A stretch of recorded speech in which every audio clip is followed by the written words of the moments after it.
traced your name on my window pane. Watch it fade in the summer rain. So this video you just watched, I made this using AI, and I'm going to show you how I did it in a few simple steps. But before I start, make sure you subscribe to my channel and turn on that notification so you don't miss out on my future videos. With that said, let's get started. First, we need to generate a song, and we're going to do that with an AI tool called Sync.so. Log into your Sync.so account, click on Create, and then choose Custom. Paste in your relics, or you can just give it some ideas. For me, I'm going to paste my relics, modify them, and then choose a song type. I'm going with R&B pop. Click on Create, and in about 2 to 3 minutes, your song will be ready. While we're waiting, let's head over to Leonardo.ai to generate the image we're going to use in the video. I've already got my prompt ready here in Leonardo, so we don't waste time. But if you need the detailed info, it's in the description below, along with the prompt. I'll choose Flow State and click Generate. Leonardo will give you hundreds of images all at once, and you can pick whichever one you like best. I've decided on this one, so I'm going to download it and save it to my laptop. Next, we move on to Kling AI. Kling AI is the AI tool that's going to convert our image into a video.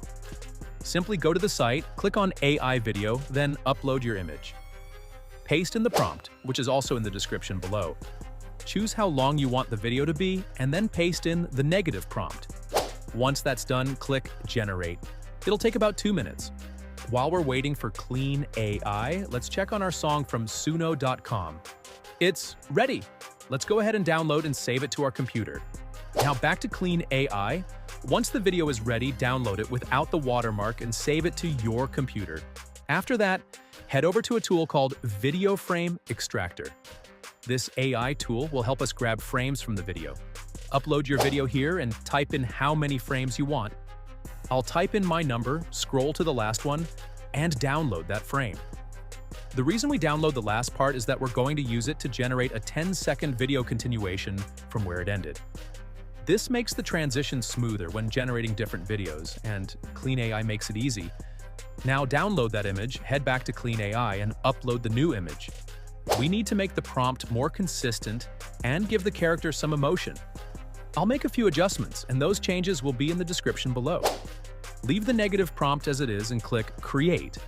You'll need to repeat this process until you have as many video clips as you want. For this tutorial, I'll just download 4 clips. The other 2 are fast-forwarded for the final result. So I've got 4 10-second video clips. I'm going to download all of them and upload them into CapCut for editing. Now we're in CapCut. Here we're just adding some transitions. We won't change anything else. Just throw in those transitions. Download the video. Next up, we go to Sync.so, which is where we sync our video and audio together with lip sync. This tool is awesome because it makes sure everything matches up perfectly. Upload the video and audio, click Generate, and it'll do its magic. It takes a few minutes to process, but once everything is ready, the result is amazing. You'll see how well the video matches the audio. And voila! The video is done. Look how unique it looks. Honestly, unless you're really looking closely, you won't tell it's made with AI. I'm really happy with the result, even though it took a few hours to make, well, more like a few minutes, but you get the idea. Let me know what you think in the comments. And if you have any other video ideas, drop them below, and I'll try to make them happen. Also, don't forget to subscribe, hit that notification bell, and stay tuned for my next video. Now I'm standing in the wreckage, asking where we should have been. I still hear your voice in the sky.